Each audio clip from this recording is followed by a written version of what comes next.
Hey everyone, my name is Jeffrey St. Clair. I'm originally from Henrico / Richmond, Virginia. I'm now living in the Katy, Texas area.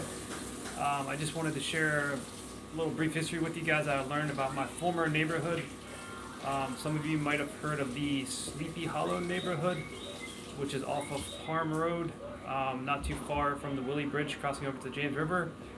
And I always just assumed that it was a neighborhood built in the 1950s, which it was, but I never really thought there was anything more to it than that. Then I read a book within the last year called The African Americans of Henrico County, and it mentioned that Sleepy Hollow was a historic African American neighborhood, which surprised me. I'd always heard of the Ziontown neighborhood, which is down the street off of Ridge Road near Grove Avenue Baptist Church off of Parm. And then I'd also heard of Midway Road, which was the West Hampton settlement, or they called Back Road.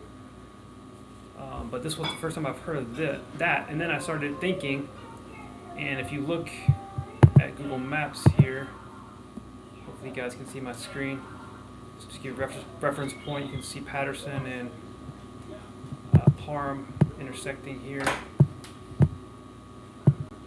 Let's zoom in here. Okay, so then first off, you see Ridge Road. The Ziontown settlement kind of goes down that way. But if you look down Parm Road, you see Midway, and that again was one of the oldest neighborhoods. Not as old as Ziontown, which was from the late 1800s, but Midway Road was developed around 1910. And then if you go a little bit further south, Sleepy Hollow kind of dead ends right near Parm, because Parm didn't used to go this far south. From what some people were told me, up until the 60s, Parm Road kind of stopped around near Three Chopped. And some of these houses are actually really kind of old looking, where Sleepy Hollow dead ends.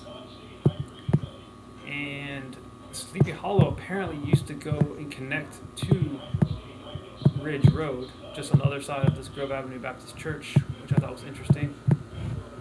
Which, makes sense, because without Parm, you needed another interchange to connect to. Also, Midway used to connect to Oakcroft. And then a shout out to my sister, Kirsten, real quick. She, in the early 90s, used to take, when she was on Parm Road, she would connect on a road that no longer connects, let's see, it's a little bit further south. Just south of the West End Assembly of God, there's a road. Where is it? Oh, and by the way, here's Higginbotham Road. That's named after the famous land plot of the Higginbotham family that owned land off of River Road in the 1800s. Berwickshire, that used to connect to the other side of Berwickshire across Parm Road, but they kind of cut that access because it was a little bit dangerous. Sorry, I got a little bit off topic. Let's go back. So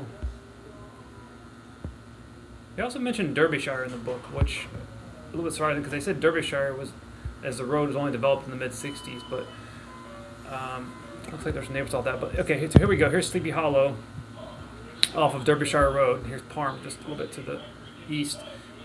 I always just assumed that when they built Sleepy Hollow in the 1950s, that they just built the road and it was just a new neighborhood road. But according to some research I've done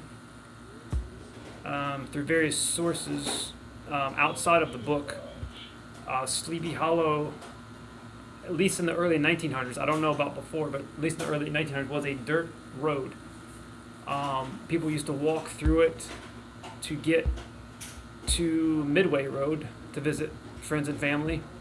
And here's the big shocker, which I never knew. The land I used to live on was a farm. It was a very, very rich, I say rich in culture, historic series of African American farms that were off of Sleepy Hollow Road. And they mentioned that everyone had a really, really nice garden, and everyone had a really nice sense of community. And across the street from me, off of Tarrytown Road, I always remember as a kid looking across the street and thinking it was odd that my neighbor had a barn. a very old looking barn. And I've come across some information that that barn was built probably around 1920 by a Mr. James Bowles, who owned the land across the street from me and the land which I currently live on, or did live on, in the late 80s, early 1990s, early 2000s. I no longer live there. So let's see, I lost my point of view here. Oh, by the way, this Raleigh Manor section, that used to be owned by a lady, I believe her name was Miss Robbins or whatever. She used to own this whole little area around the lake. There used to be woods. They cut that down, unfortunately. Name of development. But if you look at the satellite view off of Tarrytown near Sleepy Hollow, you can see the old barn. It's a red barn.